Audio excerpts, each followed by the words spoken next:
Today we're going to go back a couple of slides so that we can catch up to where we were at the last time that we ended. We're in the southern coastlands, the area of the Gulf of Mexico, from the region of Florida over to the area of Texas. And we were discussing some of the agricultural products that are produced in this area, focusing upon the fact that most of these products are really specialty products. They make use of this subtropical and tropical climate associated with the area under study. And this particular area is part of the changing South, but because of its location, it's handled as a separate region or subregion within the changing South. And we had identified citrus and talked quite a bit about citrus in the earlier lectures. We had stated that Florida, in regard to citrus, focuses upon juice oranges, and that most of the juice that's produced from the Florida oranges goes into the direct-to-market product rather than being concentrated. And that the concentrate that you find in the shelves, lower value product than the Florida product coming from Brazil and coming from Mexico.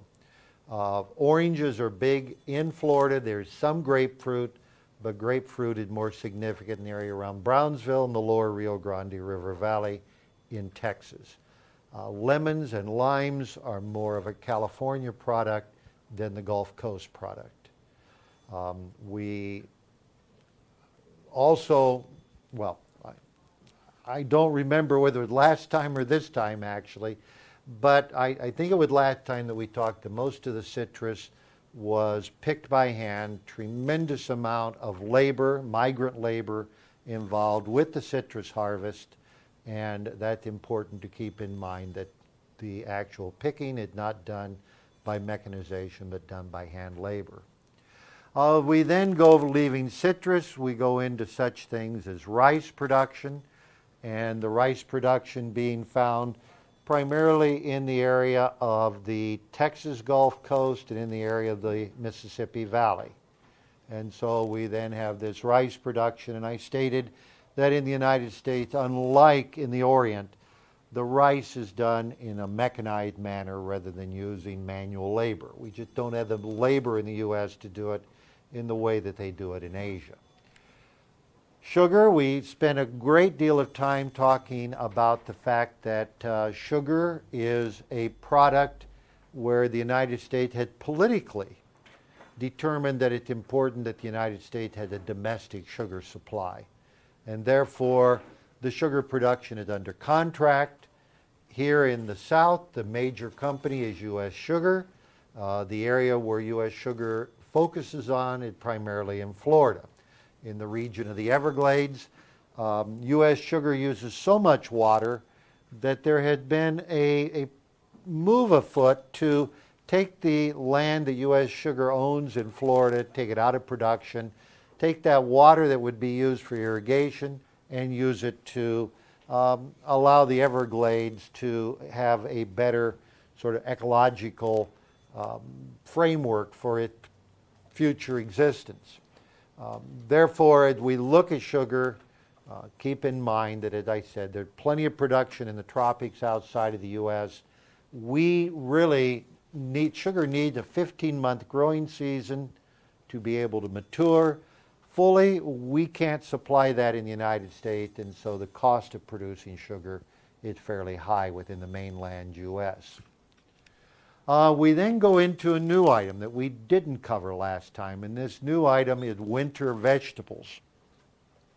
And I have here an image of a couple of winter vegetables that you would find in Florida. We were in Florida here in the winter, and the item that you see on the left is, as you look down here, you can see it, the yellow squash. And so this product is picked fresh, is marketed fresh, and enters into the produce stands, the produce aisles of the American supermarket. Here on the right are tomato plants, and with the plastic here to prevent tremendous amount of evaporation from around the plant. But winter vegetables are produced in Florida because, as you think about it, you can't produce them in other parts of the United States other than possibly in California. And Florida is a lot closer to Megalopolis, much closer to the American manufacturing belt, and so these products will reach the supermarket from Florida. Having been there in this particular area when they were harvesting tomatoes for the winter supermarket produce aisles, I can tell you the tomatoes are harvested green. They're not harvested red. They're harvested green. They are taken into a facility when they are not squishy, if you will, when they're not fully red. They're shipped to market after they're gassed, and that gassing changes the color from green to a pink to orange to a red color. And that's part of the reason that the tomatoes taste the way they do in the winter in the produce aisles. It's important to keep in mind that they have no alternative because of the need to have that handling and to have something that's not damaged in handling. It's very difficult to ship fresh tomatoes very great distances. Green beans that you're looking at here, and I wanted to put in a tremendous amount of irrigation. You might not think that in a humid area such as Florida that you would need irrigation, but if you look back a few slides, I showed you the effectiveness of precipitation, and Florida shows up as a little less effective precipitation than the other states. Part of this has to do with the subsoil, the nature of it, and the rapid movement of water down through the soil. And so the need for irrigation. The soils are less than favorable in Florida.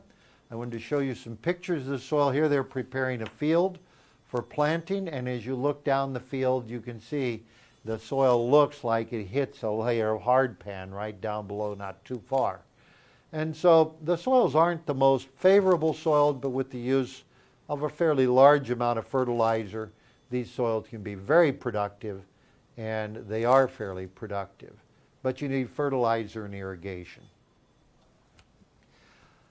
Florida has a lot of drainage problems, and other times here's a drainage ditch, and as well some of the ditches are there to drain the Everglades to allow land to be drained and to be put into agriculture.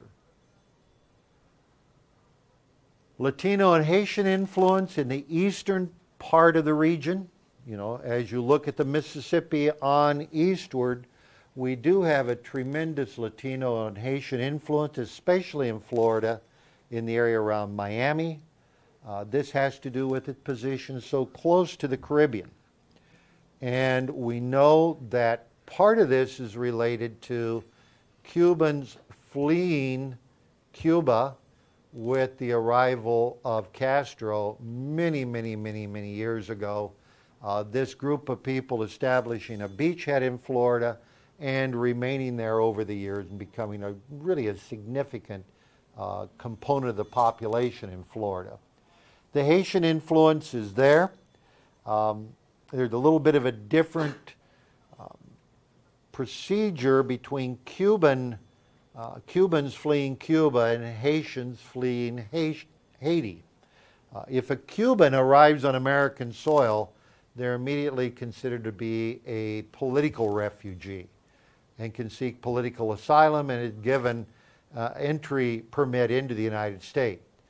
If a Haitian arrives on American soil, they are shipped back to Haiti because they're seen as economic refugees, and there's a procedure for economic refugees to follow to legally enter into the United States.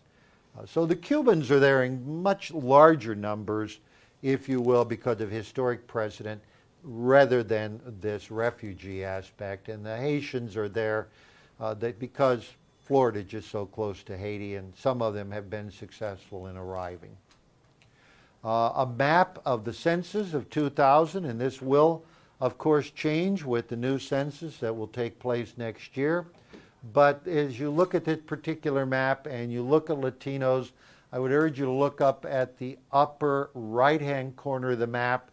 And there you will see the states where there's large numbers of Latinos, and you will see such states as California, Arizona, Texas, Florida, Illinois, New York, New Jersey. These states right through here, especially Florida, ranks fairly high with Caribbean refugees. The area here of Texas that shows up, of course, is from Mexican immigrants into the area. And, of course, out here in this area, we're going to find the historic tie to Mexico.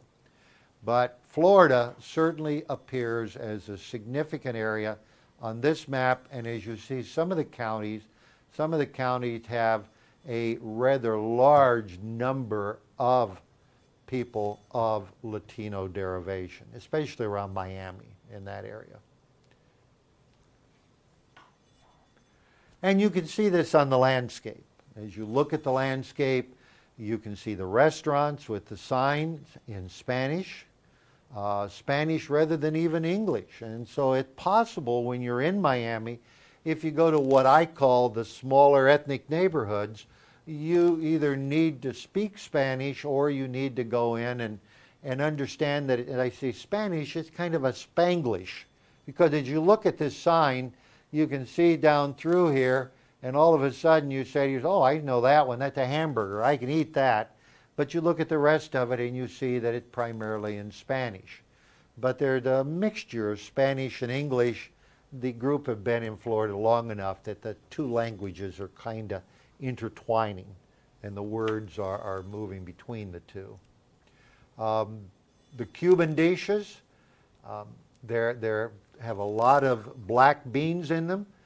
This particular dish right here had black beans with it. It has some cassava, has sweet potatoes, onions here, yuca through this area, rice, of course, in here. Much of the food is associated with Caribbean type foods. And if you go into an ethnic neighborhood, I would urge you to try out some of these foods. It won't taste like anything you're used to, but you'll find that it's not all that bad, and you can develop a palate for it if you go try it out. And that may be just my preference, but I love to try out ethnic foods. I seldom find some that I totally dislike. I have to admit that, but as always happens, there's going to be a few that maybe don't agree with your taste buds. This is the Haitian Center, and if you look up here, you'll see French rather than the Spanish. And so you immediately know that it's not a Spanish neighborhood, but an Haitian neighborhood. The Haitians and the island of Haiti is a French-speaking area, whereas much of the Caribbean is Spanish, some other languages throughout the Caribbean as well. But our immigrant groups in the southeastern Gulf are primarily Latino and Haitian. This particular slide, although it's not the best in the world, and I apologize for the character of it, one thing that I've noticed that when you're in one of these neighborhoods and you've traveled to the Caribbean people love pastel colors.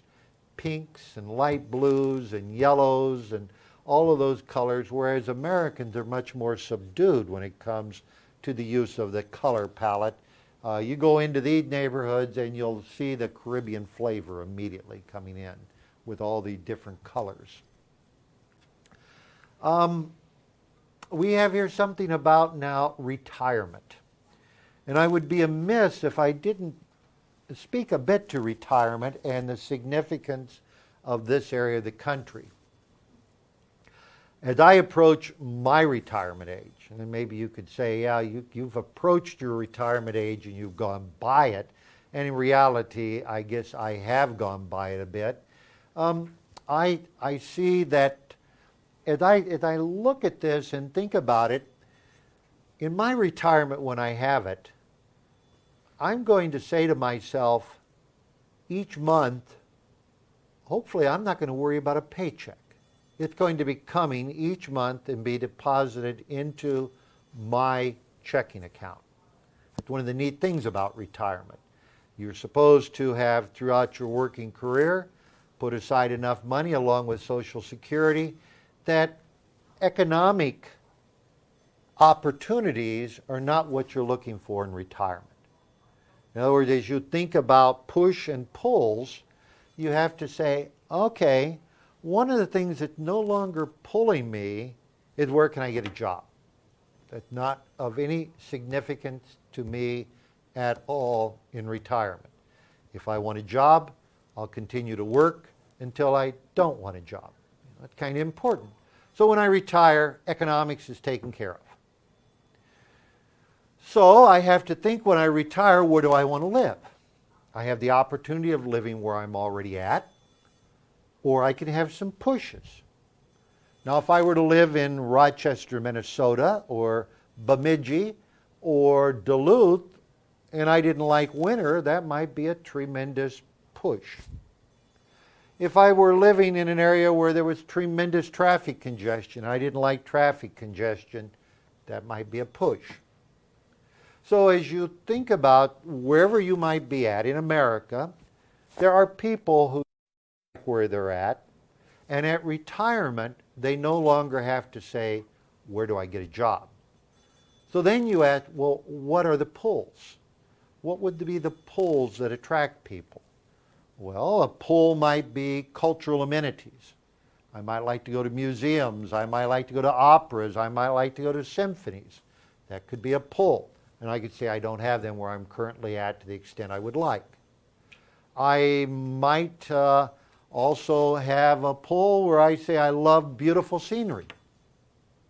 I really avoid wanting to live in the mountains. And I can live in the mountains because I've got the money to go anywhere. But there are a great number of people who say, you know, I would love to live where other people my age are living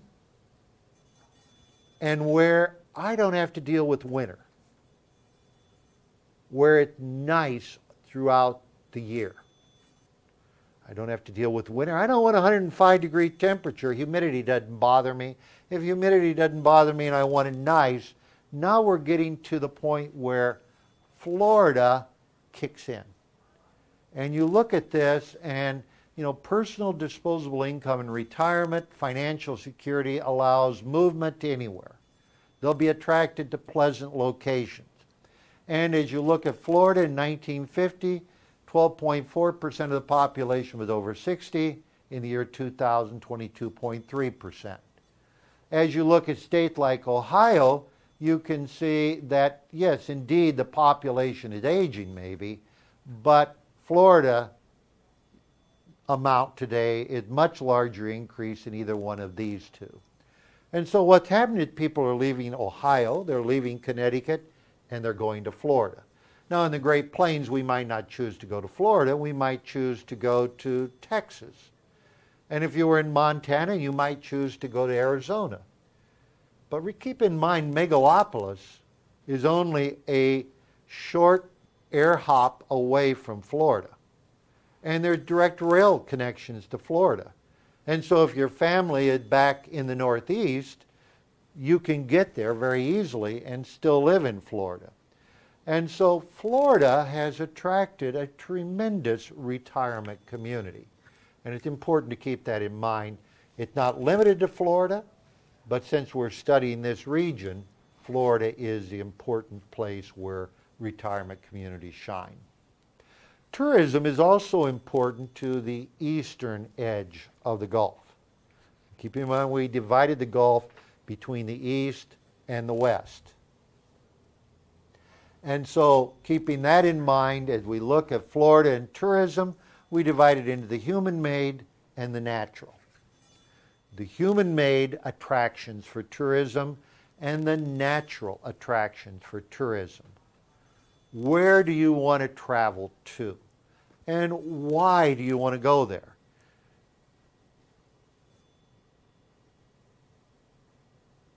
I might ask a student out here in the classroom who's going to Italy. Why does one want to go to Italy? And the student is going to study, but he could study at Fort Hayes. What's so magical about studying in Italy? And I think the answer would be what? The experience, really. The experience, but what do you hope to see? Italian women? Pardon? Italian women? For those of you in the listening audience, Italian women, he said, you know the age of the student, and the male was going. But for many people, they might say, I'd like to go to Florence. If you go to Italy and you don't go to Florence, you've missed a great opportunity. You might say, I'd like to go to Florence. I'd like to see the Renaissance. I'd like to see Michelangelo's artwork. I'd like to go to Venice. I'd like to see this great city that served as the entrepot between Europe and the area of Asia. And I would urge you, if you go to Italy, to do some research so it's not just women you're looking at over there. You may find that when you get there that you don't like Italian women and you've made a bad decision and you wish you were back here with America with American women. You never know. You know, you think about it. So there ought to be another thing for going there. Traditionally, people go to a place to see either human or natural characteristics. And certainly women would fall under the human side, but I'm talking about the human-made landscape. And I've got a couple of attractions in here that really attract people in a big way to the eastern edge of the Gulf. Notice I have Disney World, I have the area of Cape Kennedy and the Canaveral Space Center, the natural landscape, the coastal landscape, the Everglades. And I've selected to put a few pictures in just to give you some of this idea. I know people who go to Florida. I know our chair in the department went to Florida to be able to watch a space launch. Well, that's an attractive force. That's a pull. And there are people who go to Florida as a tourist to be able to see the Kennedy Space Center. That's a human-made feature on the landscape that happens to be in Florida. There are others that care less about the space program. They want to see Mickey Mouse, and they want to see Disney World, and they want to go to this tremendous man-made amusement attraction, if you will. And that attracts people to Florida. Others say, I don't care about the human side. I want to see the natural seashore. I want to see the white beaches. I want to see the water. I'm interested in that aspect of Florida. So as you think about it, Florida and the Gulf Coast of Florida, as well as the Atlantic coast, tourism is so important that in Florida, if you talk to them about drilling for oil, they say, time out. One bit of pollution on these white beaches and we lose the whole tourist industry. Is it worth those odds?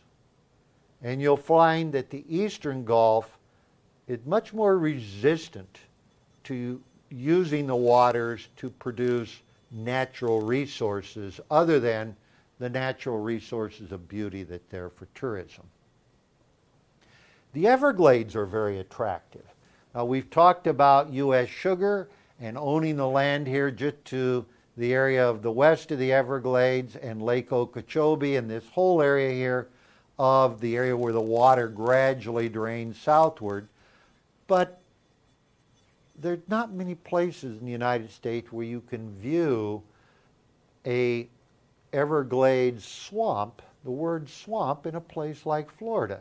And we think about swamps, we think about creepy crawly places sometimes, but in reality it's a place where you can see nature at its best. And as you think about that, you can see alligators in some areas of the Everglades where it's a mixture of brine and fresh water. You can see crocodiles, you can see blue herons eating, you can see all kinds of things that are a tourist attraction for people in the area of Florida. Now, there are some hazards that we have to keep in mind as we think about the Gulf Coast, about this southern coastline. The hazards include winter, and most of the area is subtropical, which means that frost can occur. And in reality, frost in Florida is more damaging than a frost in Kansas. We've had a frost in Kansas. And although it shut down the deciduous trees and it curtailed a lot of flowers, it wasn't something that was devastating to the economy. In Florida, when you have a frost and freezing conditions and you're growing green beans and you're growing citrus and you're growing other produce that is frost sensitive, it can be a tremendous disaster to the area. So that is a hazard. It does, especially a hazard to agriculture. Hurricanes, certainly we know that hurricanes can be a hazard. Florida didn't get as many hurricanes as the area of the Caribbean. And we know that the hurricanes track sometimes into the Gulf. And when they track into the Gulf and the warm water of the Gulf is there, they can really build up steam and become Category 4 and Category 5 hurricanes. But hurricanes can hit Florida too and do tremendous damage, and they do. So hurricanes are a hazard. And a bigger hazard, maybe in a way, year after year, one that not just sort of a random occurrence, is the decline of the water table.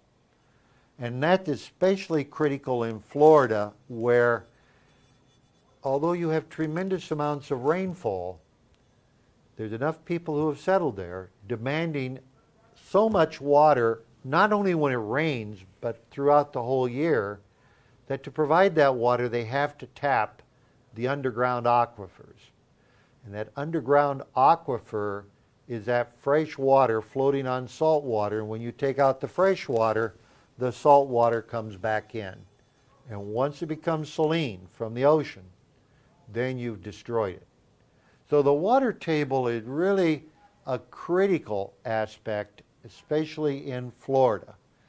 That's going to be the long-term problem because you can get too many people concentrated in an area for the water supply to handle it. We're going to hear more about that in the Southwest and what they've done to bring in water. Florida, unfortunately, is pretty much dependent upon its own. Another problem with water decline is when you remove the water and the water table falls, as it sometimes does. Remember I told you there's a lot of karst topography in Florida? And as you have a declining water table, you can have those solution features no longer be having the buoyancy from below to keep them up, and you can have a cave-in. You can have what is called a sinkhole. And Florida is renowned for sinkholes. They're renowned for sometimes having them occur overnight, and you'll see pictures in the paper of a place where a car had disappeared or the whole backyard had disappeared down into the ground. So the water table is a real significant hazard in the area of Florida. Hurricanes, this is an example, a map from your book that shows the area where hurricanes hit, and you can see that Florida certainly is in that area where a lot of hurricanes are at, going all the way over into Texas, the whole Gulf Coast. It's a hazard, and up along the coastline of Georgia and South Carolina. Having been in the South a lot, I find that people don't worry all that much about hurricanes. It reminds me somewhat of tornadoes in Kansas. They live there and they say, well, you know, we seldom get hurricanes that's going to hit exactly here. We may get rainfall, but we're far enough inland that we don't have to worry about the storm surge. We don't have to worry about the area of the ocean coming in and inundating it. But in some areas you do. And when you do live in those kind of areas, you put your mobile home up on what? And you know, when you see something like this, you're amazed. You're saying, what? But here you look at the mobile home, and as you see that mobile home, and you see these stilts underneath it, and you see the steps leading up to it, this individual is concerned about hurricanes and is concerned about storm surges, and they want to make certain that when the ocean comes in, it's solid. Now, I don't know whether it'll be solid or not, but I guarantee you there's some concern when you see a structure like this on the landscape. And as a geographer interpreting the landscape, or anybody else, you go by that and your first question is, what? Why? And I hope as you leave this course, when you travel, you'll do the same thing. You'll observe something, you'll say, what is that? And why did they do that? And I guarantee you when they go to this much work, there's always an answer to why. In this particular one, it's because it's positioned close to the seashore and the danger that could occur with a hurricane. I'm not certain whether this would withstand the winds of a hurricane. I certainly wouldn't want to live there, but I suppose the people who are there feel it more secure than putting it on terra firma. The western coast. Let's leave the eastern coast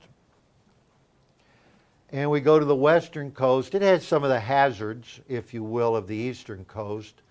But the western coast, I'd like to call it more of a blue-collar neighborhood, a working class neighborhood where people extract resources from the environment. People who go there are workers, not retirees. People who live there vote to have jobs, not in the tourist industry, but in the extraction industry or in the petrochemical industry. So there's a difference between the two. So we have here on the western coast, I'm going to look at natural resources, the petrochemical industry, a little bit about aluminum smelting and fishing, and make certain I cover all four of those as we go through. The resources that are along the western coastline almost all have to do with an assemblage of features that are together: petroleum, sulfur, and salt. And they're found fairly close together. Salt are associated with what are called salt domes. And if you look at a topographic map, it's pretty easy to see this domal feature right here. And this is a raised piece of land that they sometimes call an island, and it is surrounded often by water. It's a raised area, and this is a dome. It's a dome of salt underneath it. And what they will do is to extract the salt. They will mine that salt. And so salt domes. Also associated with the salt domes, I'm only going to mention one of them. And if you look at New Iberia, Louisiana, the McIlhenny Company owns one of these salt domes. And this salt dome is used to grow peppers. You might ask, well, what's the association between peppers and the salt? And the answer is you take the peppers and you put salt on them as well as just a brine, and you let it soak. And then the material that comes out of that you bottle into all of the different types of hot sauces that are associated with Louisiana. And when I saw this picture, I just couldn't believe it. When I saw this jar, this jug of pepper sauce, and I thought, my gosh, who would need that much pepper sauce? And then I went back in my mind to those crawfish and the crawfish boil and all that water in that big tub and seasoning them. And I said, you wouldn't season those crawfish with something like this. You'd want a big jug to season the crawfish. So the salt domes, New Iberia, Louisiana, Avery Island, they're all tied in together here in the area of Louisiana. Offshore drilling is big in the area of the Gulf Coast, not only onshore, but offshore. And the offshore rigs are, as the name said, set offshore, and the drilling goes through water to extract the oil and natural gas from under the seabed. It produces some potential dangers to the environment. Florida would probably never allow this if they had their druthers. And in fact, with that in mind, you get into the point when you get out there, who controls the sea off the coast? The states have rights so far out into the sea, and then it's the federal government that has rights. Who's going to control that?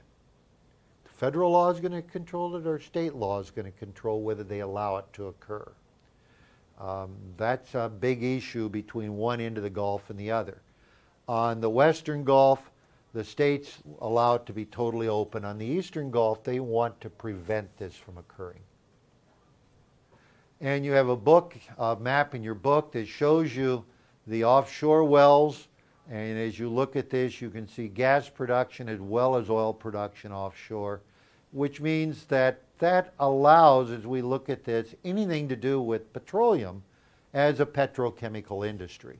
And sulfur is very important in chemicals, and so you have a chemical petroleum industry focused on this area of the United States and along actually along the Mississippi River Valley as it goes north into the area between Louisiana and Mississippi, right through here. Sulfur extraction is done by using hot water. The hot water is pumped down into the molten sulfur. It dissolves the sulfur. The sulfur is then pumped back out. And as you see that, you can read this, it comes out as molten sulfur here, and it's put into big bends. And then you have this yellow sulfur that comes out by superheated water going out, down and melting it out of these domes. The West Coast also has a significant aluminum industry. And the aluminum industry in this particular area is there because of easy access to Jamaica and the ability to have easy removal of the waste material. Anyone know what the mineral is from which you take aluminum? If you had a mine, what kind of a mine would it be? And the answer is it would be bauxite. B-A-U-X-I-T-E, bauxite. And bauxite production is not found in the United States to any great extent. It comes from Jamaica. The world's largest bauxite mine historically was in Jamaica. And they would move that bauxite from the mine to the area of a place where you could either dispose of the waste material easily, i.e. the Gulf, or a place where you had really cheap electricity. Because as you look at this particular slide, and this is an aluminum smelting plant, you can see all the electric lines through here. And electricity is used to reduce the bauxite back to the aluminum, because the bauxite is aluminum oxide. So they remove the oxide, and they do that with electric reduction process. They take the aluminum then, market it, the remainder of the material is disposed of by way of the Gulf shipping. You read in your book, the other place where we have aluminum smelting in our country is in the border between Washington and British Columbia, where we have hydroelectric production up there that allows cheap electricity to do the reduction process. Shrimp fishing. Yeah, there is some shrimp fishing along the Gulf, and it's significant shrimp fishing industry, but it's under a lot of duress. I would be amiss if I didn't tell you that most of the shrimp eaten in America is done by farming methods, where they have ponds and they raise the shrimp, rather than going out with the nets and the trawlers and putting out and catching shrimp the old-fashioned way. But there still are people who have boats and go fishing for shrimp in the old traditional way. And the western Gulf Coast, the Cajuns, are an area where you'll find a significant amount of this. And crawfish, the crawfish industry is there, but that's pretty much a localized market for crawfish. Trade and some cities.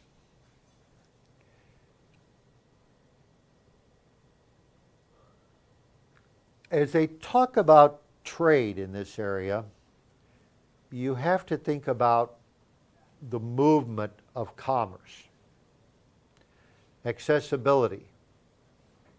What are the particular features that are important to allow this movement of commerce along the Gulf shoreline?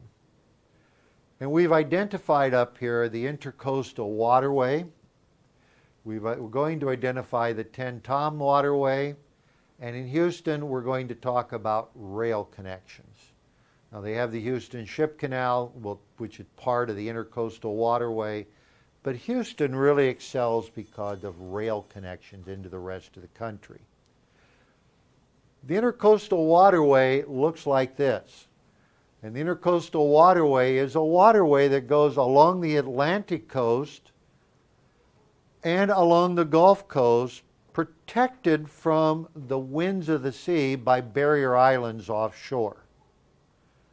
And so you'll have movement of what would be inland waterway-looking vessels, but using the actual marine environment. And they can do that because of that protection offshore, preventing the winds or preventing the waves from creating problems. So the Intercoastal Waterway is a very significant feature, both along the Atlantic as well along the Gulf Coast. So if you want to move something, say from Pensacola over to Houston, you can move it by way of the Intercoastal Waterway. And you don't have to put it onto a marine vessel. You can put it on barges and ship it as if it were an inland waterway. And as I said, this is part of that Intercoastal Waterway. This is in western Louisiana where we were crossing over it. In the area of Houston, and you can see Houston here, you can see this area of part of this Intercoastal Waterway that would go through here in the inlet to allow Houston to be able to go by way of Galveston Bay out to the Gulf of Mexico. That's only half the equation. The other half of the equation is that Houston is well supplied with rail lines. And those rail lines bring commerce that needs to be exported. And you might say, well, what do we export out of Houston? One of the big things that's exported out of Houston is wheat. You know, a lot of wheat will go out of Houston. And so as we think about Houston, it serves to bring the material from the inland U.S. to the Gulf.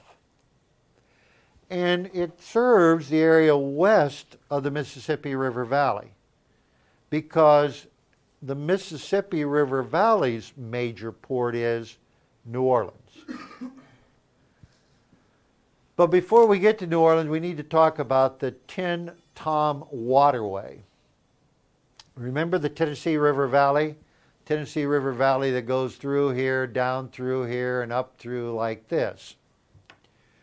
The Tennessee River Valley is an important means for moving commerce from the area of Knoxville, Tennessee, down through Chattanooga, so forth, out to the coast. But when you consider it, the Tennessee River gets close to the coast, you know, right about through here. Then it goes back north and enters into the Ohio River. So humans in their infinite wisdom said, well, really, whoever created all the waterways made a tactical error. Whether he did or not, I'm not going to argue about it. They say they made a tactical error. You look at this and you say, the Tombigbee River goes into the area of Mobile, Alabama. And Mobile is right here. And if you go upstream, you'll see the area of the Tombigbee, and it gets right about to here. And here's the Tennessee, and there's this.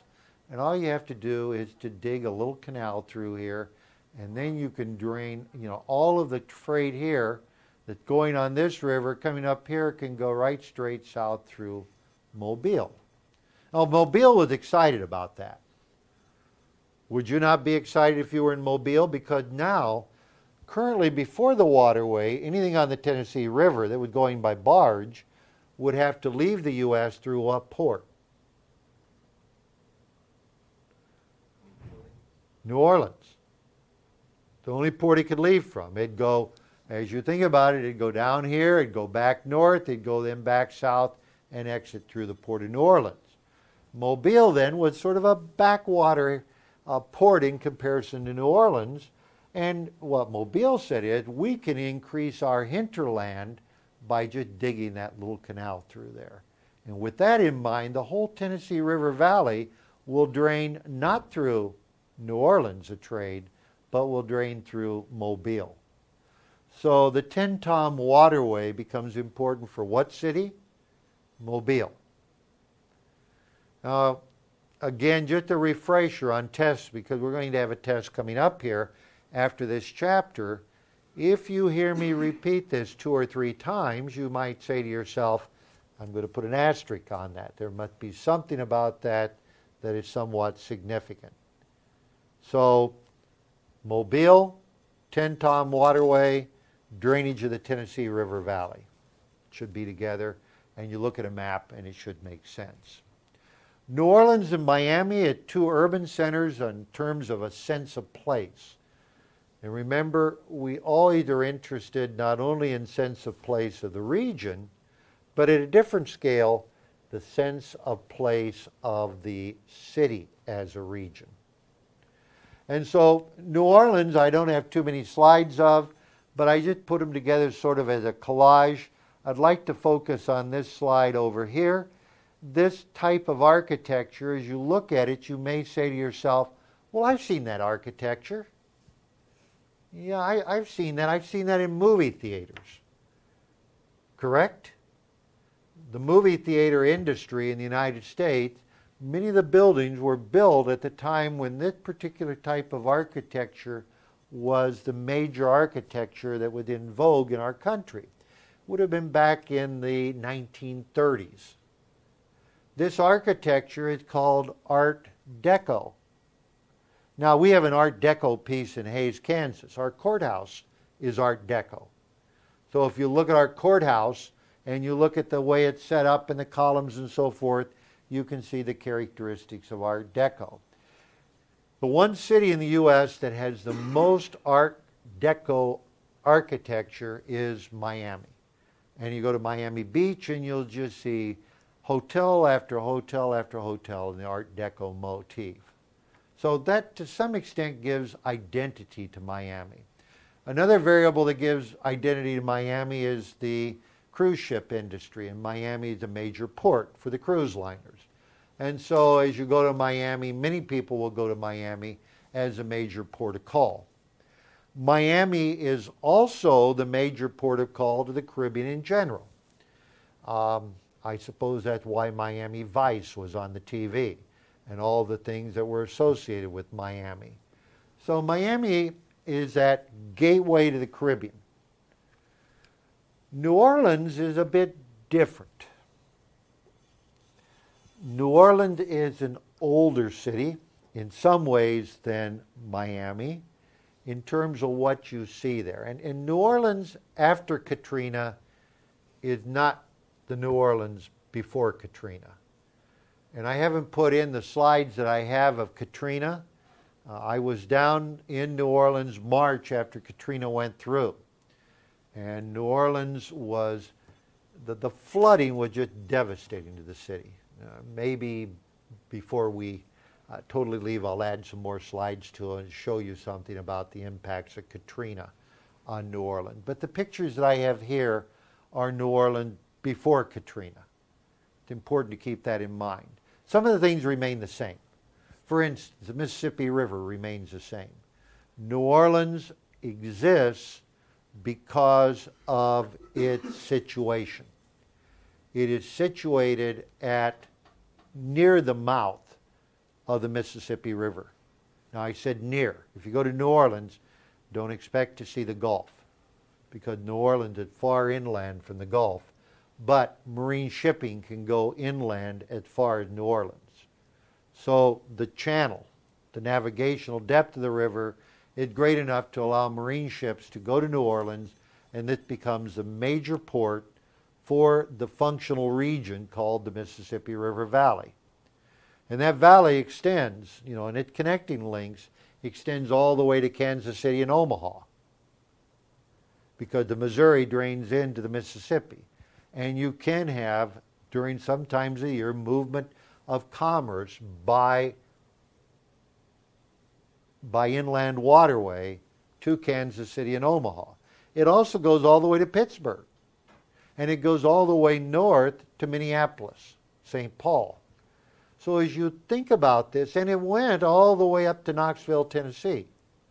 So it drains a tremendous portion of our country. And that means there needs to be a place that serves at the entrepot for the Mississippi River Valley commerce. And that place is New Orleans. After Katrina, I had a person tell me, well, they shouldn't rebuild New Orleans.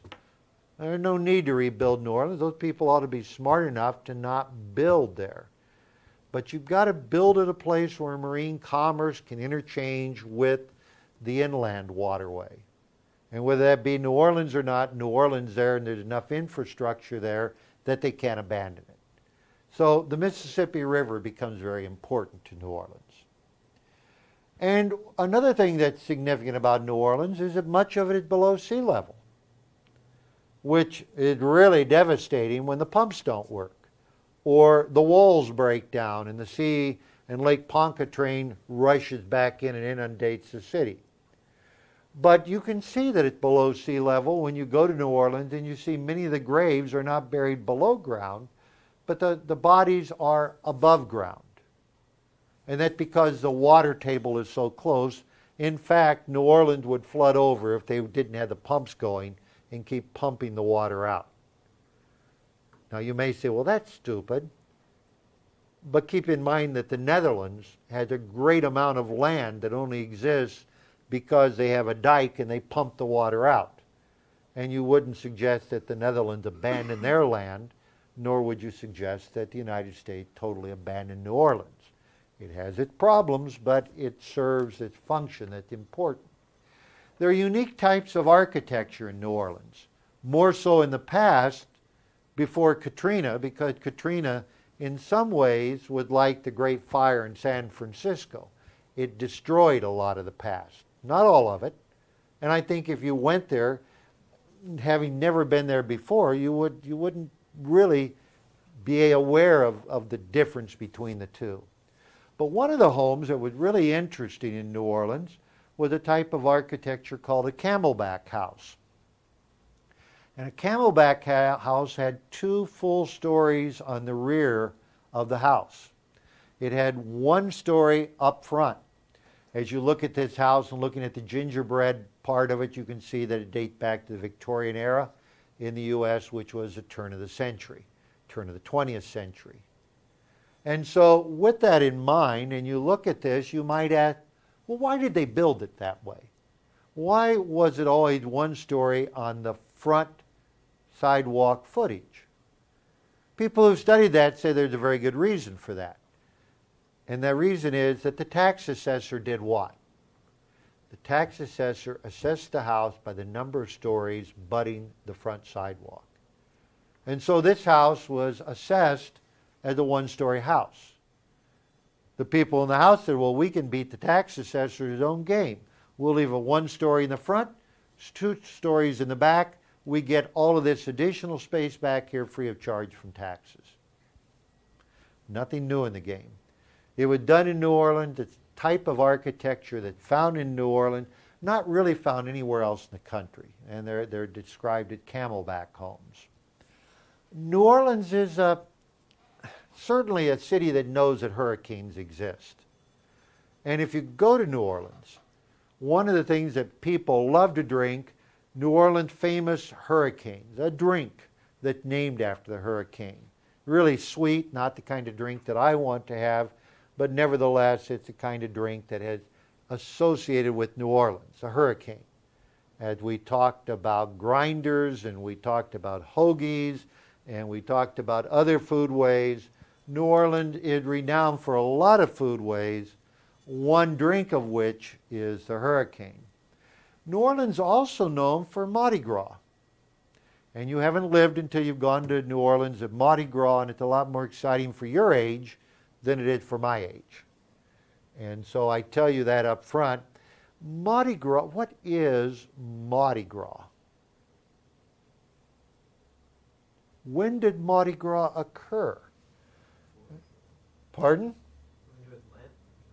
Has to do with Lent. It's associated with the Christian calendar. So immediately you know that the people who settled New Orleans dealt with the Christian calendar.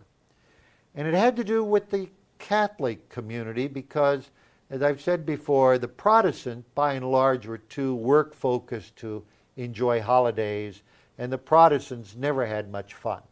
You know, fun was not characteristic of the Protestants. In fact, I would guess that the Protestant religions would kind of frown on the whole aspect of Mardi Gras. But it's a means to have fun.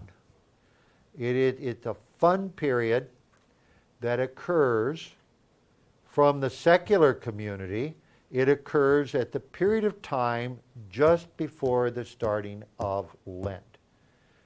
And Fat Tuesday is right before you have, on the day of Wednesday, when Wednesday comes, you have Ash Wednesday and all the festivities end. So Mardi Gras runs through Tuesday night up until midnight, and at the stroke of midnight, everybody supposedly goes to church and begins Lent. So a festival and then Lent. Mardi Gras Carnival, you may have heard of Carnival in Rio. It's another term for that. Now the major religion in the South we identified as what? Baptist. Would the Baptists be celebrating Mardi Gras? No. Baptists would not be involved in this kind of activity. And so it is the Roman Catholic population who live in the area of New Orleans that have the big parades, have tied in the secular festivities to the church calendar. So you have Mardi Gras. Anybody been to Mardi Gras? And that it's worth going to at least once in your life, especially when you think you can consume all the beer they have in the community. Because there's really a lot of beer drinking. They also, on the parades, throw out beads and trinkets. I've seen grown people trample children to get pieces of pop beads that you wonder what they're doing. It's just a different aura about it. And of course, other things that occur during Mardi Gras. Great thing to do. New Orleans is known for sort of the seedier side of life as well. And as you think about the seedier side of life, keep in mind that jazz began in the brothels of New Orleans. And so the whole music aspect of Louis Armstrong and New Orleans style of jazz, where jazz was born, is associated with this aspect of life in New Orleans. And so New Orleans is renowned for this, and when you go down to Bourbon Street, you're going to see this on Bourbon Street. In some ways, Bourbon Street is not a G-rated item. It's not even a PG-rated item. You might say that it's an X-rated item. Not totally, but keep in mind to go to New Orleans. It's that kind of a place.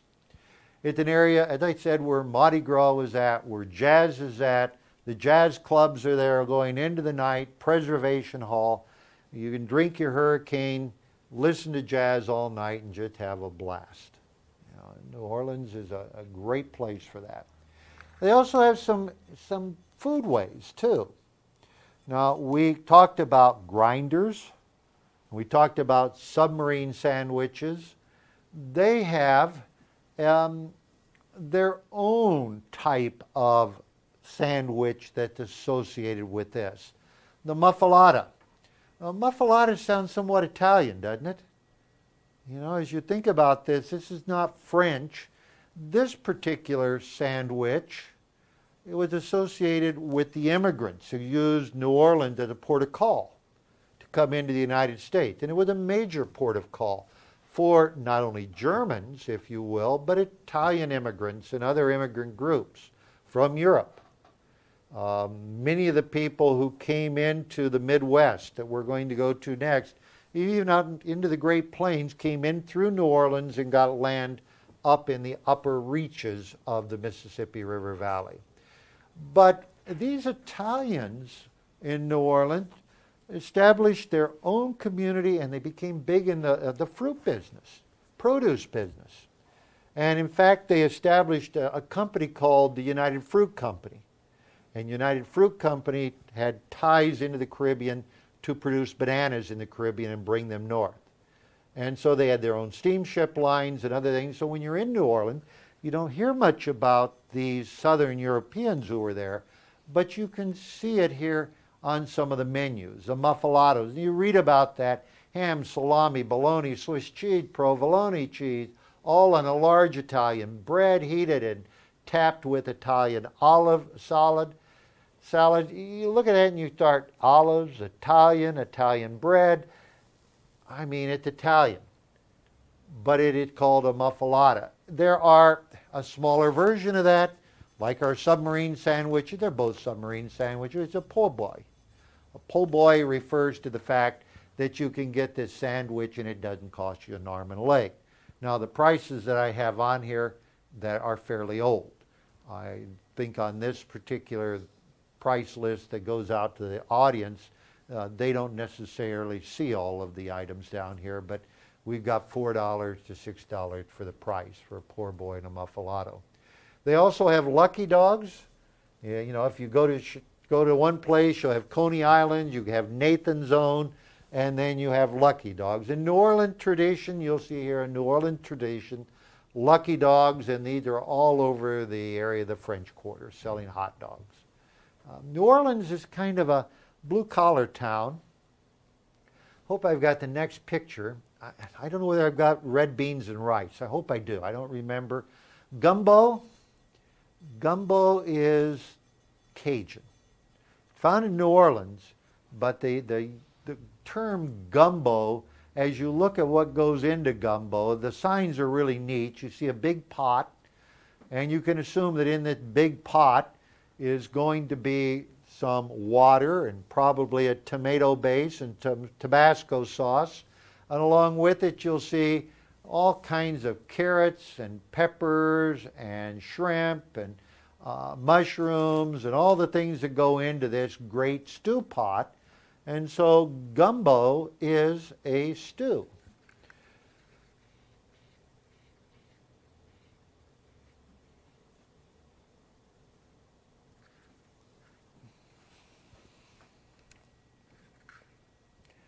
Here is a food, God, I love this one. It makes me hungry just looking at it. And you might say, what in the world do we have here? We've got Dixie beer. And Dixie beer was a beer that used to be brewed in New Orleans. So you got Dixie beer that ties you into the South. You have what? Creole mustard, that New Orleans favorite. You have Tabasco sauce that's associated with Avery Island and the McKinney with Tabasco. And then you have the boudin, the sausage, the big French sausage, the stuffed sausage, rice, and here you have something that cooked all day long. Red beans, cooked to the point where it makes its own juice. And as you think about this is a very inexpensive meal.